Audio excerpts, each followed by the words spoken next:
Hello बच्चों, चलिए प्रश्न पढ़ते हैं। 100 अंकों के प्रथम 4 प्रश्न पत्रों में एक विद्यार्थी को 95, 72, 73 तथा 83 अंक प्राप्त हुए। यदि वह औसत 75 या 75 से अधिक तथा 80 से कम प्राप्त करना चाहती है तो अंकों का वह परिसर ज्ञात कीजिए जो पांचवें प्रश्न पत्र में प्राप्त करना चाहिए। मुख्य अवधारणा, तो हमारा जो प्रश्न है वो रेखिक अस्मिकाओं से संबंधित है। तो सबसे पहले इसके अंदर हम बात करेंगे औसत की, क्योंकि प्रश्न के अंदर हमारे औसत के बारे में बात की गई है। औसत बराबर होता है हमारे पास है आंकड़ों का योग बटा में आंकड़ों की संख्या।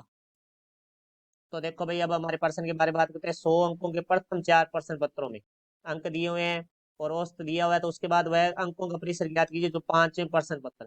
तो हम मान लेते हैं, मानना पांचवें प्रश्न पत्र में अंक बराबर है एक्स। तो अब देखो, सबसे पहले हम इसके औसत के बारे में बात करेंगे। तो देखो, जो हमारा औसत है वो देखो इन सभी अंकों का योग बटा में जितने अंक है उनका आ जाएंगे। तो देखो, हमारे पास पहला है 95, दूसरा है हमारे पास 72, तीसरा है हमारे पास 73, चौथा है हमारे पास 83 और पांचवा हमने ले लिया एक्स। तो देखो 5 है तो हमारे पास बटा में आ जाएगा 5। तो अब देखो, यहाँ से हम औसत निकालेंगे।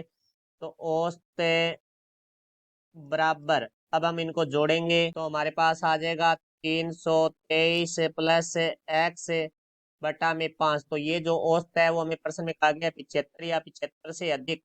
तो देखो, इसका मान है वो 75 या 75 से अधिक 323 प्लस एक्स बटे 5। और इस जो और ये जो औसत है वो हमारा 80 से कम है, तो ये 80 से कम। तो अब देखो, हमें इसको हल करने के लिए, एक्स का मान निकालने के लिए, देखो बटा में 5 है तो हम 5 से गुणा करेंगे। तो हम यहाँ लिखेंगे 5 से गुणा करने पर, तो देखो यहाँ आ जाएगा 75 गुणा 5 के बराबर या इससे बड़ा है 323 प्लस एक्स बटा 5 गुणा 5 से बड़ा है 80 गुणा 5। तो देखो, यहाँ हमारा 5 से 5 है वो कट जाएगा। तो अब देखो, 75 को हम 5 से गुणा करेंगे तो 5 25, 2 35 और 2 37, 375 के बराबर या इससे बड़ा है 323 प्लस एक्स से बड़ा है हमारा 400। तो अब देखो, हमें एक्स का मान निकालना है। तो हमारा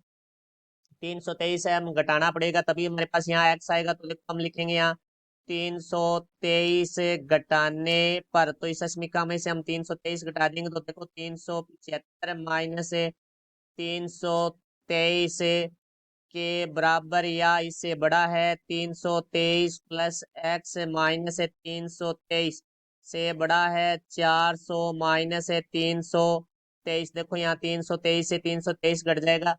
तो यहाँ से देखो भाई, हम 375 में से 323 घटाएंगे तो हमारे पास आ जाएगा 52 के बराबर या इससे बड़ा है, एक्स से बड़ा है। अब देखो, यहाँ हम 400 में से 323 घटाएंगे तो हमारे पास आ जाएगा 77। तो एक्स का मान है वो हमारा 52 के बराबर या 52 से बड़ा तथा 77 से छोटा होगा। तो ये हमारा परिसर होगा। तो हम देखो भाई, पांचवें प्रश्न पत्र में अंकों का परिसर है वो हमारा 52 के बराबर हो सकता है या 52 से बड़ा और 77 से छोटा होगा। तो देखो, एक साइड में हमारा जो खुला अंतराल आएगा और एक साइड में बंद अंतराल आएगा, क्योंकि 52 है वो हमारा शामिल है और 77 है वो हमारा इसमें शामिल है नहीं है। तो हमारा जो एक्स का मान है वो 52 से लेकर 57 से छोटा हो सकता है। ये हमारे प्रश्न का उत्तर हुआ। मैं आशा करता हूँ समझाया होगा। धन्यवाद।